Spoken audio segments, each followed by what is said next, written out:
Sed pues imitadores de Dios, como hijos amados. Y andad en amor, como también Cristo nos amó, y se entregó a sí mismo por nosotros, ofrenda y sacrificio a Dios en olor fragante.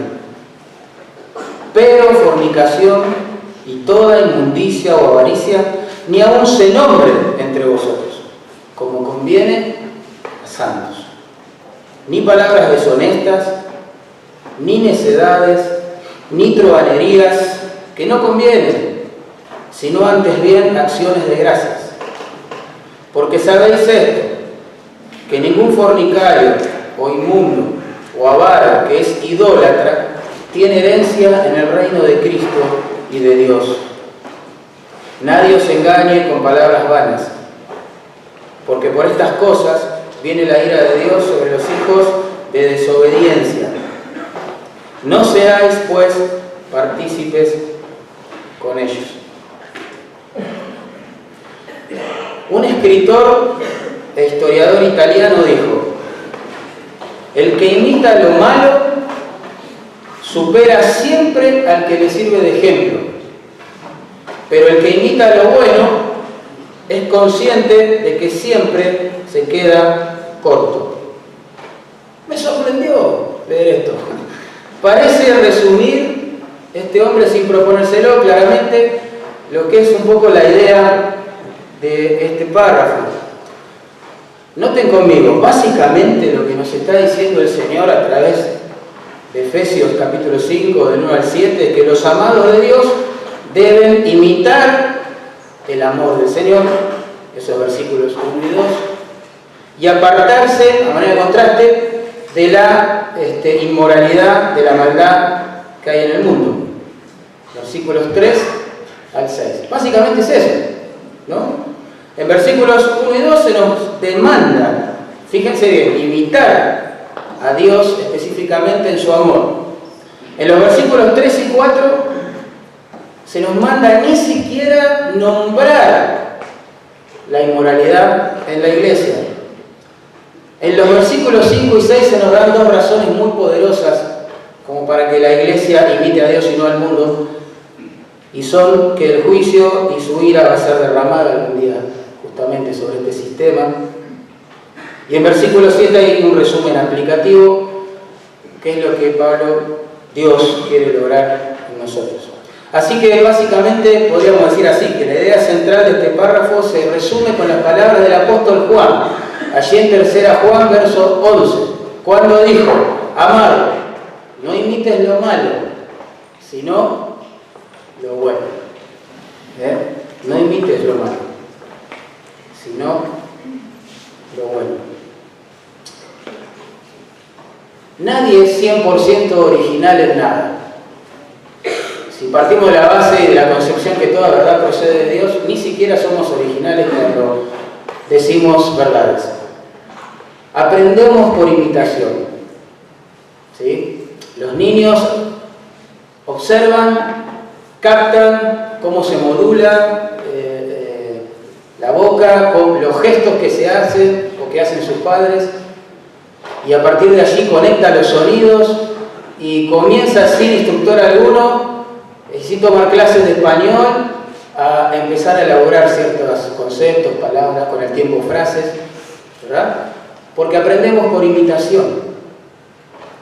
Generalmente ya en la juventud uno imita a la persona que toma como ídolo, como modelo, como referente, y así es. Uno de última debería pensar quién va a ser su modelo, porque todos vamos a imitar en algún punto a alguien, y en este caso es, o imitamos el amor de Dios, el andar de Dios, del Maestro, o imitamos la maldad que hay en el mundo. Cuando imitamos a Dios, claro, nos sentimos que no alcanzamos la medida, obviamente, estamos en un proceso de santificación, pero cuando la iglesia imita al mundo, es peor que el mundo después. Porque vive como el mundo, pero sigue hablando de Dios. Eso es peor que lo que hace el mundo. Así que el italiano tenía razón. El que imita lo malo supera siempre al que le sirve de ejemplo, pero el que imita lo bueno siempre se queda corto. Vamos a pensar en primer lugar que se nos manda en versículos 1 y 2 a andar imitando el amor del Maestro. Fíjense el mandamiento allí. Sed pues imitadores de Dios. Ese es el mandamiento. Sed pues imitadores de Dios. Como hijos amados. Y hay otro mandamiento. Y andar en amor. ¿Vieron que hay un pues allí? Hay una conjunción. Esa conjunción conecta el versículo anterior, capítulo 4, verso 32, con lo que está escribiendo ahora en el capítulo 5. Vamos a leerlo de corrido. Dice así: antes bien, sed benignos unos con otros, misericordiosos, perdonándoos unos a otros, como Dios también os perdonó a vosotros en Cristo. Sed, pues, imitadores de Dios, como hijos amados, y andad en amor. El flujo de pensamiento es este, ¿no? Dios los perdonó a vosotros en Cristo, ahora imiten a Dios y perdonen ustedes a sus hermanos. Eso es lo que está diciendo. La división en capítulo y versículo acá nos confunde un poquito y a veces nos corta el hilo del tema, pero es precioso entender que se nos manda a imitar a Dios específicamente en la forma en que Él trató con nosotros. Y después lo extendemos a los hermanos, claramente. ¿Y cómo nos trató Dios a nosotros? ¿Cómo fue su perdón sobre nuestras vidas? Bueno, el profeta Miqueas escribió lo siguiente, capítulo 7, versos 18 y 19, hermoso versículo. Dice: ¿qué Dios como tú? Está sorprendido el profeta. ¿Qué Dios como tú, que perdona la maldad y olvida el pecado del remanente de su heredad? ¿Qué Dios como tú? Él volverá a tener misericordia de nosotros, sepultará nuestras iniquidades y echará en lo profundo del mar todos nuestros pecados. Ese es el perdón de Dios. El perdón implica olvidar, sepultar y echar en lo profundo del mar el pecado. El Salmo 103, verso 2 se agrega como una metáfora más para ilustrar el significado del perdón en nuestras mentes. Y dice así: cuanto está lejos el oriente del occidente, imagínense, de este de oeste, así hizo alejar de nosotros nuestras rebeliones. Así nos trata Dios, hermanos. No debemos cansarnos de decir nunca las verdades, o mencionar las verdades del Evangelio. Es así, hermanos. Por nuestro pecado nosotros merecíamos ser condenados, claramente. Claramente, no nacimos buenos. Precisamos gracia. Precisamos de un Dios así, asombroso, que en vez de condenarnos eternamente, sacrifica a su Hijo para después poder, a los que creen y se arrepienten, llevarlos a este punto, donde olvida su pecado, donde sepulta sus iniquidades, donde echa en lo profundo del mar todas sus transgresiones.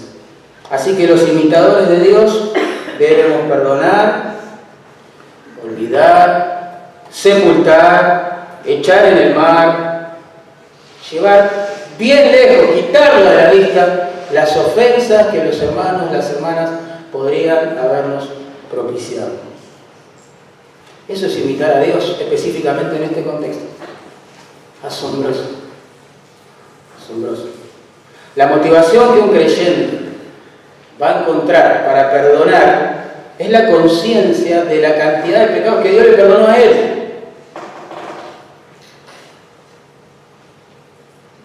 Jesús lo ilustró esto que estoy diciendo con una parábola.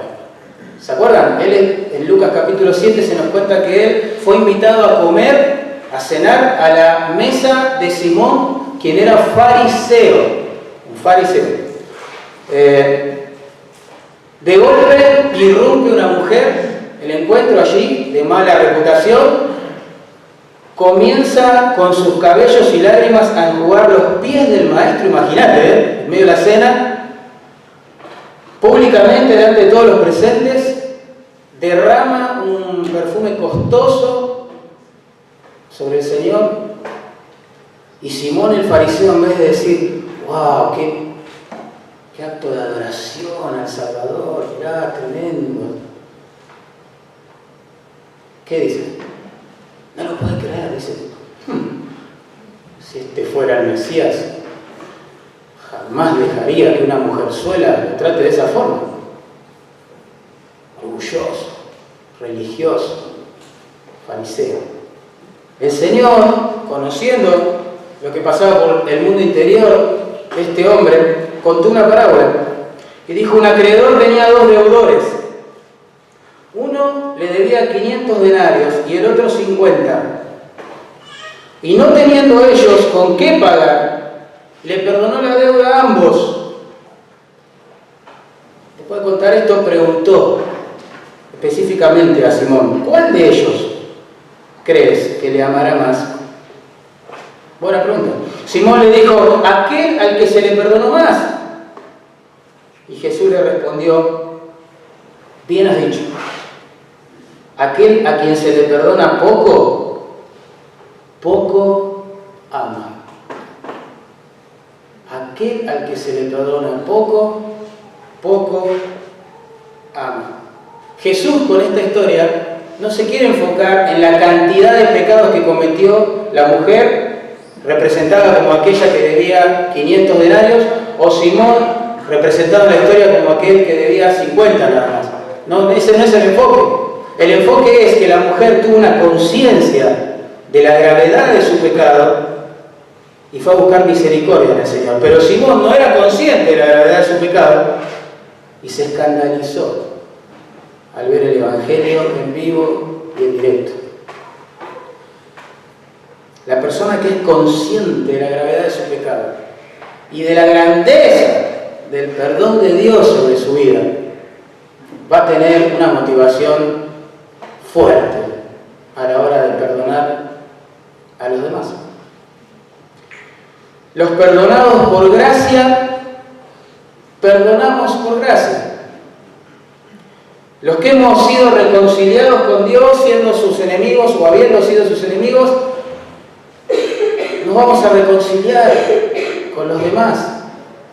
El mensaje que predicamos, el mensaje que Dios usó para salvarnos, exige que imitemos a Dios perdonando a los demás. Es más, algo interesante acá. De la palabra traducida allí como imitadores, se derivan términos castellanos como mimo, no sé, mímica, mimetizar. Seguramente todos recordarán el juego Dígalo con mímica, ¿no? ¿Cuántos jugaron a este juego? Dígalo con mímica, alguna vez en su vida. Pensé que era más famoso el juego. En serio, estaba convencido. Bueno. El juego consiste en esto: te dan una palabra escrita en un papelito, es secreto para el resto, ¿no? Vos solo lo ves. Una palabra, una frase, el nombre de alguien o de alguna película o lo que sea, algún famoso, y vos tenés que, sin decir palabra, hacer gestos que quizás representen lo que el papelito decía, para que los demás puedan adivinar de qué se trata.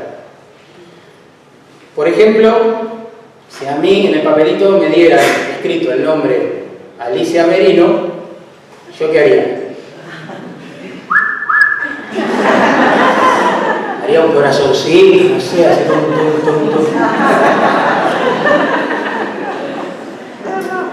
Y todos dirían: si automáticamente está hablando de la mujer más linda de la iglesia, Alicia Merino. Bueno, de eso se trata el juego. Ahora, yo me preguntaba, ¿no? Si nos dieran en el papelito escrito el nombre de Dios, ¿cómo lo representamos? ¿Cómo hacemos para que alguien pueda llegar a pensar en Dios con nuestras vidas? ¿Qué hacemos? Bueno, Pablo, ¿qué nos diría a la luz de este texto? Ámense unos a otros. reconcíliense de haber ofensas unos con otros. Perdónense los unos con los otros. Aprendan a echar en el fondo del mar los pecados de los hermanos como Dios echó los tuyos y los míos. Agarrá la pala de la gracia y de la misericordia y enterrá ahí las ofensas como lo hizo Dios con nosotros. Llévate lejos la imagen del hermano lastimándote, ofendiéndote. Poné la cruz en el medio y reconciliate. Disciplina tu mente para que cada vez que veas al hermano, en vez de pensar en lo que te hizo, pienses en la gracia que fluyó para que lo puedas perdonar. Eso es imitar a Dios. La iglesia del Señor está muy mal representada cuando sus miembros no aprenden a perdonar.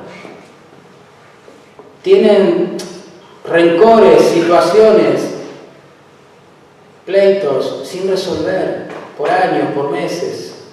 Horrible. Nadie va a adivinar que somos de Dios en esta tarea de imitarle.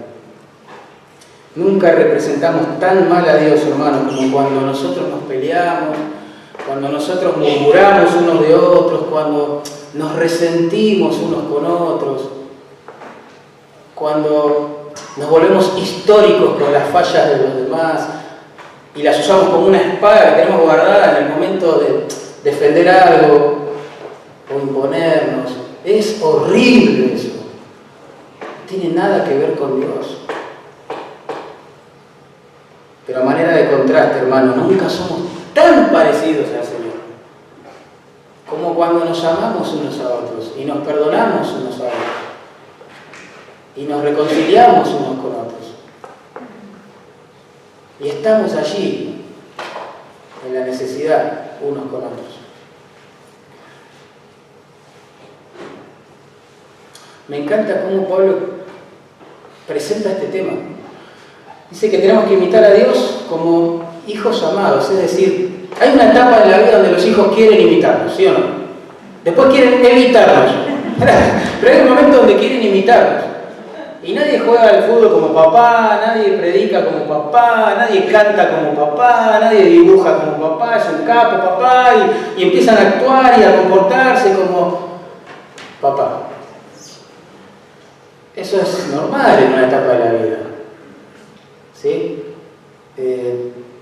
Y eso es lo que está diciendo, ¿no? Que los creyentes seamos como niños en nuestra relación con Dios, sin dejar que el paso de los años en la fe, en vez de volvernos más tiernos de corazón ante su palabra y demás, nos hagan más duros, más insensibles. Y eso pasa, ¿no? También. Sed pues misericordiosos, dijo el Señor Jesús, como vuestro Padre es misericordioso. Lucas 6:36. Hermanos, si queremos imitar a Dios, tenemos que ser misericordiosos unos con otros. Guardar las piedras que uno instintivamente en su pecado quiere tirar sobre aquel que cayó, enterrarlas y en todo caso ir y levantar a esa persona en el amor de Cristo. ¿Sí? Perdonar la humanidad, las falencias, la condición real de la iglesia, a la luz de que estamos en un proceso de santificación. Amarnos unos a otros, aun cuando pecamos, aun cuando caemos, aun cuando nos ofendemos, aun cuando es difícil soportar algo que nos hicieron. Imitamos a Dios solamente cuando tratamos a los demás como Él nos trató a nosotros, básicamente. Hay un mandamiento clarito. Hay un modelo también, fíjense. Hay un modelo ahí. Y esto está bueno porque Dios nos dice lo que hay que hacer y después nos presenta un modelo de quien lo hizo, y lo hizo a la perfección. Noten allí, verso 2. Y andad en amor, como también Cristo nos amó, ahí está el modelo, y se entregó a sí mismo por nosotros, ofrenda y sacrificio a Dios en olor fragante. Andad en amor como Cristo nos amó y se entregó. Nos amó y se entregó. Él es el modelo supremo de amor. Ustedes saben que la palabra andar, que aparece allí, andar en amor, es una referencia a la conducta cotidiana de los creyentes. La manera, el estilo de vida que Dios espera de nosotros. Es más, todo el tiempo, en modo verbal allí, lo que nos comunica es que no es una opción para los creyentes. Dios quiere que nosotros vivamos de esta forma y todos los días. Los imitadores de Dios, y así deberíamos sentirnos, sus hijitos amados y perdonados, debemos vivir amando a los demás. Debería ser un estilo de vida, algo que nos caracterice. Nos perdonamos, nos amamos, tenemos misericordia unos de otros. Hermanos, si yo leo bien la Biblia, fuimos salvados para dar gloria a Dios y para amar a los hermanos también. Miren, por ejemplo, si quieren buscar conmigo, 1 Pedro, capítulo 1, verso 22. 1 Pedro 1, 22. Hermoso pasaje. Dice, habiendo purificado vuestras almas por la obediencia a la verdad mediante el Espíritu. Eso fue lo que pasó cuando el Señor nos salvó. Por medio de la obra del Espíritu en nosotros, no porque somos mejores que otros, fue la obra del Espíritu en nosotros, nos llevó a obedecer la verdad que nos dice que hay que arrepentirnos y confiar en Cristo, ¿verdad? Y el Señor de esa forma purificó nuestras almas, dice allí. ¿Para qué? Tremendo eso. Para el amor fraternal no fingido. Eso es lo que pasó. Esto es lo que debe pasar. Amamos unos a otros, entrañablemente, de corazón puro. Claro, antes de ser salvos, por los méritos de Cristo, nuestras manos de misericordia, nuestros músculos de amor estaban atados a nuestro pecado, claramente. Eso es lo que significa. Pero cuando el Señor nos libera, ¿sí?, no nos salva solo de la condenación eterna del pecado en el infierno, sino que nos libra también del control que el pecado ejercía sobre nuestras vidas aquí en la tierra. Éramos esclavos del pecado, pero ya no. Y ya nuestras almas, nuestro mundo interior, por el poder del Espíritu, es capaz de vivir así, de amar a los hermanos en forma no fingida, entrañablemente. Y quizá alguien está escuchando esto y dice, lindas palabras, pero la realidad es que falta amor en la iglesia. Yo digo, no, obvio. Claro que falta amor.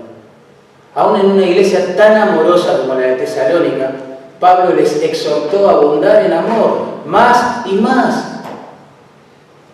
A una iglesia que empezó bien, como la de Éfeso, que se caracterizaba por el amor a los hermanos, le dijo, yo oro por ustedes para que puedan saborear ese amor profundo, inagotable de Dios, y así puedan tratar a los demás.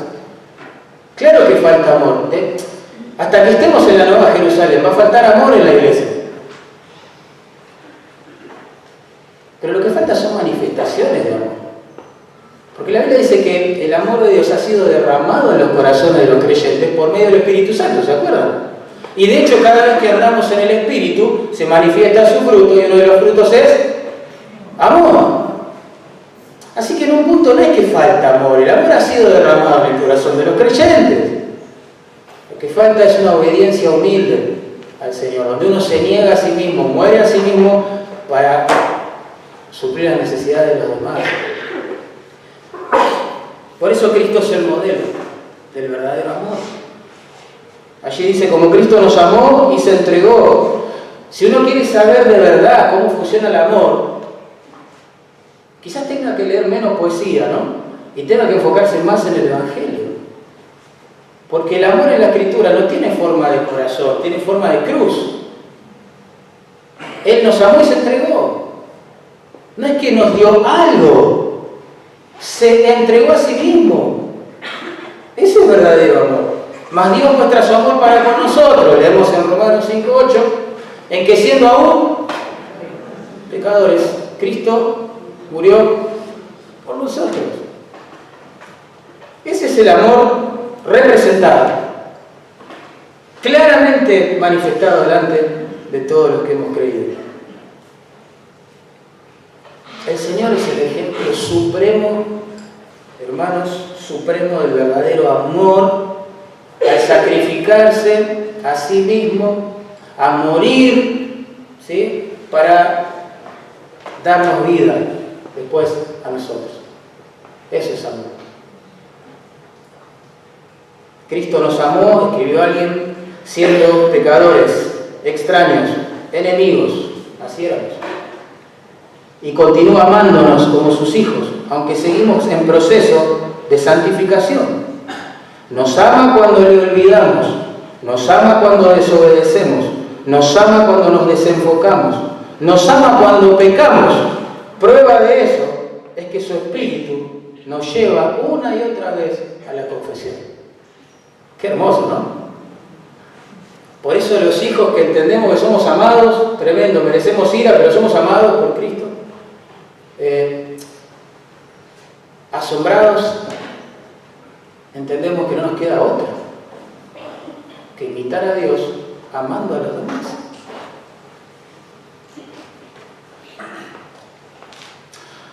Si Él ama así, ¿no?, a su iglesia, una iglesia que todavía tiene mancha y arrugas en su frente, como dice Pablo en Efesios 5, ¿cómo no vamos a amar nosotros a nuestros hermanos, o hijos, o cónyuges, no sé, también imperfectos, que también están en proceso de santificación? Pedro escribió en su carta, 1 Pedro 4:8, y ante todo, o sea, está poniendo una prioridad, ante todo, tened entre vosotros ferviente amor, porque el amor cubrirá multitud de pecados.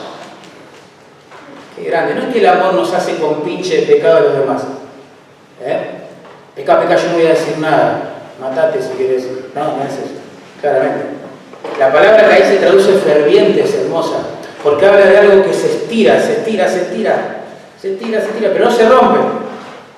Habla de un amor que es leal, de un amor que permanece, un amor que, insisto, se puede estirar, pero permanece. El mismo amor que Dios tiene por su pueblo.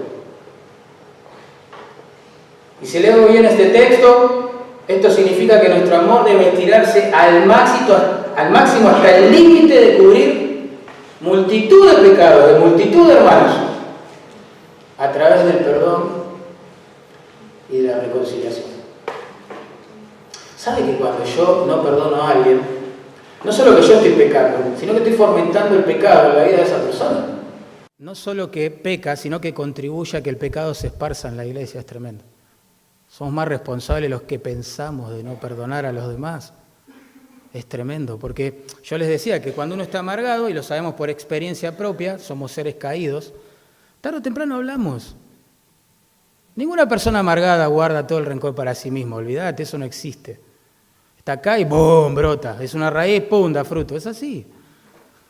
Y esa persona amargada comienza a compartir su amargura y quizás el que lo escuche no tiene la madurez para exhortarlo, animarlo, mostrarle la cruz a Cristo, su deber, imitar a Dios, etc. Y se amarga con él. Y cuando uno se quiere acordar, la mesa está llena de amargados. Y invitan a otros hermanos para que se amarguen también, amargados unos a los otros, ¿no? Pero cuando, escuche esto, cuando frenamos en el poder y con el denuedo que Dios nos da, ¿sí?, este proceso, y perdonamos, decidimos perdonar aunque realmente nos hayan ofendido, no solo que nuestra alma se libera de la amargura, no solo que experimentamos gracia, nuevas oportunidades y comenzamos a ver con otros ojos, ¿no?, a todo el mundo, sino también que cortamos este proceso infeccioso en la vida de los demás. Cuando una iglesia no perdona, no imita a Dios y no perdona a sus hermanos, le da lugar al diablo, es lo que dice Pablo en 1 Corintios capítulo 2. Yo les recuerdo el contexto. Una persona había pecado, ¿sí? Mereció, digamos, una disciplina pública y la iglesia lo hizo, pero no sabemos bien con qué actitud lo hizo, porque Pablo le dice, bueno, ya, basta, basta, ya le alcanza a esa persona con esa reprensión pública, tranquilo. Ahora lo que tenemos que hacer, dice Pablo, es perdonarlo, es confirmarle el amor que tenemos para con él, es restaurarlo. Ya basta. Y dice por qué la iglesia tiene que actuar así ante alguien que ha caído. ¿Para qué? Para que Satanás no gane ventaja alguna sobre vosotros. Cuando en una iglesia no nos perdonamos, no imitamos a Dios, estamos esparciendo el pecado. Y esto es como la inmoralidad, un poco de levadura, ¿qué hace? Por eso Pablo públicamente, en una carta que fue escrita para ser leída en el culto de la iglesia allí en Filipos, manda al frente, diríamos nosotros, a dos mujeres que estaban enfrentadas entre sí.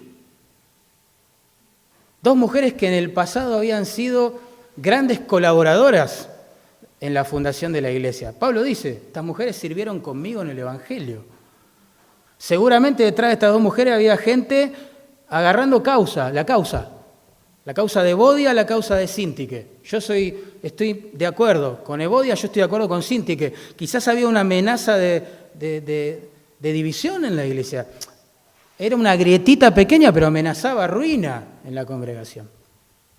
Y públicamente, repito, Pablo dice, ruego a Evodia y a Síntique, ¿se acuerdan? Que sean de un mismo sentir. ¿En quién? En el Señor. No le dice que se pongan de acuerdo en todas sus diferencias, le dice, sean de un mismo sentir en el Señor. Busquen juntas al Señor. Tienen que perdonarse la una a la otra como el Señor lo hizo con ellas. Tienen que mostrar el amor del Señor, van a dar cuentas delante del Señor. Entonces, cuando el Señor se trae a la mesa, te puedo asegurar que se acaba el proceso. Así que hay un mandamiento clarito, clarísimo, imitemos a Dios y andemos en amor, ¿sí? Y así como Él nos ha tratado en Cristo, tratamos a los demás. Hay un mandamiento, hay un modelo, el mismo Señor Jesucristo. Piensen esto un segundito. El santo, el justo, decide morir por los pecadores y los injustos. ¿Para qué? Para llevarnos a Dios. Eso es amor. El Evangelio muestra la gravedad de nuestro pecado, muestra la seriedad de la justicia y de la santidad de Dios, pero también nos muestra un amor que es único, inefable, inescrutable. No nos va a alcanzar la eternidad para comprender la grandeza del amor de Dios. Y si Él nos trató así, en Cristo, insisto, ¿cómo nos vamos a poner orgullosos a la hora de perdonar a alguien? ¿Cómo exigir derechos? ¿Te imaginas si el Señor exigía derechos? Esa tarde fatídica en el Calvario. ¿Qué hubiera hecho? Hubiese pedido al Padre, ¿se acuerdan? Que envíe 12 legiones de ángeles, los consuma a todos en un segundo y Él volvía a la gloria, preciosa y santa, al seno del Padre otra vez. Ya está. Pero Él, como dice Filipenses capítulo 2, se negó a sí mismo. ¿Cómo me voy a poner yo ahora orgulloso? Si en casa, no sé, alguno de mis hijos peca, si mi esposa peca, si en la iglesia el hermano, no sé, me ofendió, no me saludó o lo que sea. ¿Cómo me voy a poner en orgulloso? ¿En quién estoy creyendo yo? ¿Cómo fui tratado yo? Ustedes saben que la amargura es el pecado más justificable por los creyentes, ¿no? ¿Sabían eso? Porque pensamos que es correcto sentirnos así. Porque muchas veces hay una ofensa que la justifica, una ofensa real, claramente. Seguramente, una falta de amor muy grande o lo que sea, claro, sin duda. Entonces, en el fondo es como que asumimos que está bien, es justo estar así. Pero el verso 32 dice otra cosa. Tremendo. El verso 31, miren, dice otra cosa. Quítense de vosotros toda amargura. No está bueno estar amargado. No hay causa que la justifique delante del Señor. No es bueno, no es santo, no bendice a Dios, no edifica la iglesia. Uno debe arrepentirse. Porque Dios es digno de eso, número uno. Porque es la forma de glorificarlo. Pero también porque frenamos el proceso del pecado en la iglesia. Qué bendición, ¿no? Somos un cuerpo. Lo que tenemos que asumir en el fondo es que mi pecado afecta al cuerpo y tu pecado afecta al cuerpo también. Por eso tenemos que resolverlo con rapidez. Y hoy en la Santa Cena hablábamos de esto. Cómo el Señor, a través de este hermoso acto conmemorativo que instituyó, nos llama todo el tiempo a volver a la comunión con Él y los hermanos, ¿no? A la luz de la cruz. Hay un mandato, hay un modelo. Y terminamos pensando en que hay una motivación para hacerlo. Una motivación que también existió en Cristo. Noten, allí dice, verso 2, y andad en amor, como también Cristo nos amó y se entregó a sí mismo por nosotros, ofrenda y sacrificio a Dios en olor fragante. Ahí está. Tremendo. Si uno lee bien este texto, lo que Dios nos está diciendo es que la muerte de su Hijo fue una expiación, digamos, por los pecados de su pueblo, pero fue también un acto de adoración al Padre. Un sacrificio, dice allí, de olor fragante a Dios. Qué interesante.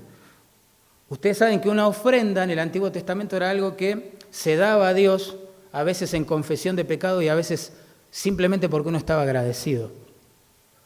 Estaba tan contento con Dios que quería dar algo. Iba al templo o tabernáculo, ofrecía lo mejor de su ganado como un acto de adoración a Dios. Eso servía después también para sustentar todo el sistema. Bueno, etc. Pero un sacrificio incluye el elemento adicional, digamos, ¿no? de la muerte. De la muerte, claramente. Vamos a hacer memoria. El libro de Levítico, ¿se acuerdan? El manual, digamos, que Dios le dejó a los sacerdotes y levitas para llevar adelante el trabajo en el templo. Presenta 5 ofrendas, ¿recuerdan? 5 ofrendas que Dios ordenó guardar a su pueblo. 2 de ellas son por el pecado. 3 se las describe, o a 3 de ellas se las describe como sacrificios de paz, de olor fragante para Dios. Teníamos así la ofrenda vegetal, que ilustraba, digamos, la perfección moral de Cristo. No tenía que haber levadura allí. Tenemos también la ofrenda de paz, ¿recuerdan? Que ilustraba claramente la forma en la cual Cristo iba a unir, iba a hacer la paz entre el hombre y su pecado y un Dios santo a través de su muerte. Eso era de olor fragante a Dios. Y tenemos el holocausto, que pienso yo, es una posición personal, que es la referida aquí. Porque el holocausto simbolizaba la dedicación total, completa de Cristo a la voluntad de Dios. Y esto se representaba simbólicamente en el hecho de que en esta ofrenda particular, el animalito, digamos, inocente, el corderito inocente, era destrozado, digamos, o trozado, mejor dicho, ahí está, y luego puesto al fuego, digamos, en su totalidad. En otro tipo de sacrificios quizás el sacerdote o los sacerdotes se podían quedar con una parte del mismo. En otros había partes que se tenían que quemar y otras que no. Pero acá en el holocausto se quemaba todo, se ponía todo en el altar, digamos nosotros. Toda la carne, diríamos nosotros, al asador. Pretendiendo simbólicamente ilustrar lo que el Cordero de Dios, que iba a venir mucho tiempo después, iba a hacer por nosotros. Él iba también a ofrecer su vida, su cuerpo iba a ser molido por nuestros pecados, decía el profeta, y así lo vemos en los evangelios, ¿verdad? Iba a derramar su sangre también, pero poniendo todo su ser en el altar de Dios, ¿entiende? No solo sacrificándose por nuestros pecados, sino también para agradar con su obediencia al Padre, para satisfacer, ¿sí?, con su santidad, la justicia de Dios. Así que la muerte de Cristo tiene que ver con nosotros claramente, pero también tiene que ver con el Padre. Y es hermoso. Fue un acto de adoración al Padre y de expiación por los pecadores. Esa es la motivación que hubo en Cristo Jesús, ¿sí? Para tomar forma de hombre, de siervo, morir en una cruz, ser resucitado al tercer día. Así que los imitadores de Dios, entonces, deberíamos también, nosotros también, realizar todos estos actos que demandan con estas motivaciones. Es decir, por amor a los hermanos, para la gloria de Dios. A ver, traducido en la práctica. Alguien me lastimó, alguien me ofendió, con su trato o con su destrato. A la luz de la cruz, claramente, como imitador de Dios, yo debo reconciliar esa relación urgente. Aunque la otra persona sea la que me haya ofendido, si no viene a hablar conmigo y yo estoy orando y me acuerdo que hay algo ahí, yo tengo que dar el primer paso. Y yo tengo que ir y sentarme con la persona y decirle, quiero hablar con vos, podemos juntarnos. Claro, no suena justo porque uno diría, pero la otra persona me ofendió. Claro, pero a la luz del Calvario se refleja misericordia, no justicia. ¿No es así? Justicia para con Dios. Su justicia fue saldada. La ley decía que el que la quebranta debe morir y murió su hijo. Y maldito todo aquel que es colgado en un madero. Y su hijo se hizo maldición por nosotros. La justicia de Dios fue saldada en la cruz, pero refracta misericordia para los que hemos creído. Gracia, ¿verdad? Y así deberíamos proceder con nuestros hermanos. Yo debo ir a perdonar, yo debo tomar el primer paso en la reconciliación, vos también, pero hacerlo con una mentalidad correcta, la que hubo en Cristo para ir a la cruz. Esto se trata de la gloria de Dios, de la obediencia al Padre. Y también, ¿sí?, por amor a mi hermano. La Biblia, hermano, nos manda hasta amar a los enemigos, orar por los que nos ultrajan y persiguen. Y no vamos a perdonar a un hermano en Cristo Jesús. Y vamos a esconder la ofensa bajo la alfombra y decir todavía que imitamos a Dios y que somos espirituales. Y una aplicación práctica más. Y con esto cerramos. Somos un cuerpo, ¿sí? Estamos unidos en Cristo, esto es una realidad. Entonces, hacer una iglesia que agrade a Dios es responsabilidad de todos nosotros, no de algunos, de todos. Te va a pasar que quizás alguna persona que, digamos, la ofensa la agarró con la guardia baja y dejó entrar amargura en su corazón, va a golpear la puerta de tu casa para contártelo. Te va a pasar, a mí me pasa. Yo lo he hecho también. Qué importante es actuar bíblicamente en ese momento. En ese momento, por amor, escuchamos claramente a la persona, necesita descargarse. y escuchamos. Pero también por amor a la gloria de Dios y a la santidad de su amada iglesia, por la cual dio su vida, yo tengo que conducir a esa persona, ¿sí?, a los pies del Calvario para que allí encuentre fuerza para perdonar al hermano que le ofendió o a la hermana. Aunque sea el líder, un diácono, un pastor, no sé quién sea. Tenemos que proceder así unos con otros. Y la motivación para hacerlo, insisto, es la unidad de la iglesia, claramente. Es el amor a los hermanos, claramente. Pero por sobre todas las cosas, es por la gloria de Dios. Es para ofrecerle a Dios una conducta que Él apruebe, que sea agradable, que sea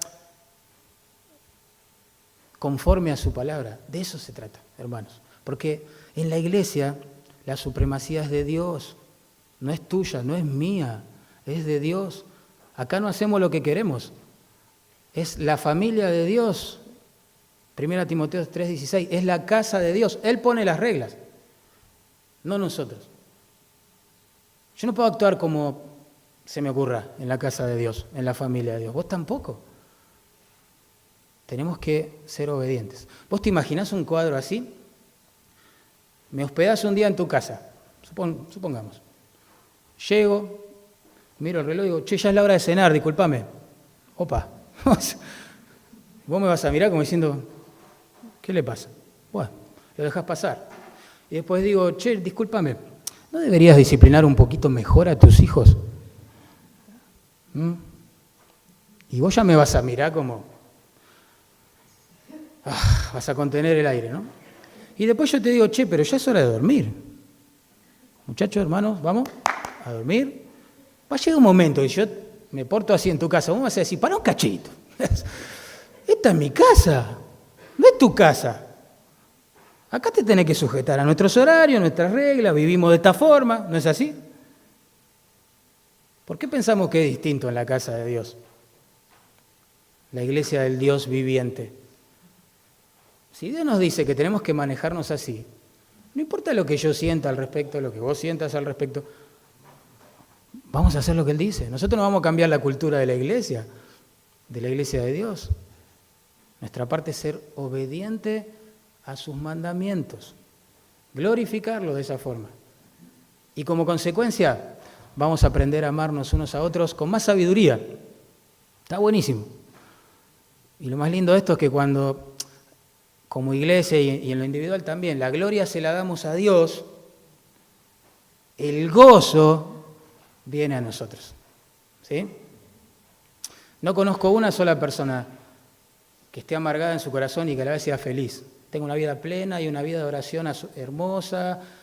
No, el pecado nos arruina la vida. Entonces, detrás de esta conducta en la casa de Dios, obedecemos sus reglas para glorificarlo y porque Él llena nuestro corazón de gozo cuando lo hacemos. Oramos.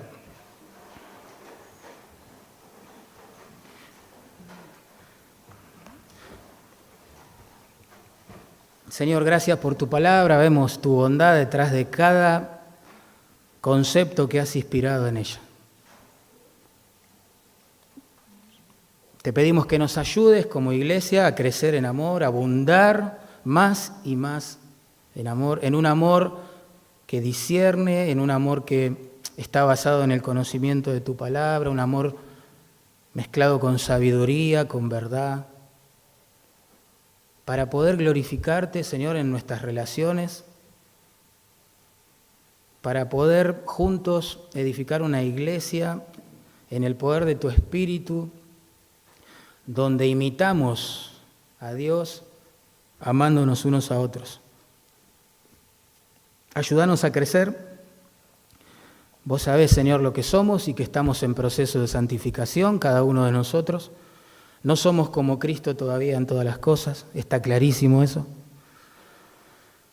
Nuestro orgullo sigue reinando a veces, complicándonos la vida, las relaciones en la iglesia, en el hogar, en todos lados también. Santificanos, Señor, que tu Espíritu nos capacite para obedecer tu palabra como un niño que quiere imitar a su padre. se acerca a Él con admiración, con asombro. Dios, guardanos, que no perdamos nunca ese corazón frente a tu palabra. Que los años y los años de estudios bíblicos y sermones y cosas aprendidas no nos roben nunca, Señor, la frescura de corazón. Que no solo haya luz en el intelecto, sino que haya calor en el corazón de todos nosotros. No nos dejes, Dios, salir de ese primer amor, de esa esfera preciosa de relación humilde, obediente con Cristo. A ninguno de nosotros, Señor. Por favor, te lo pedimos. Para tu gloria y para nuestro gozo también. Te amamos, Señor. Gracias por tu palabra. En el nombre de Jesús, amén.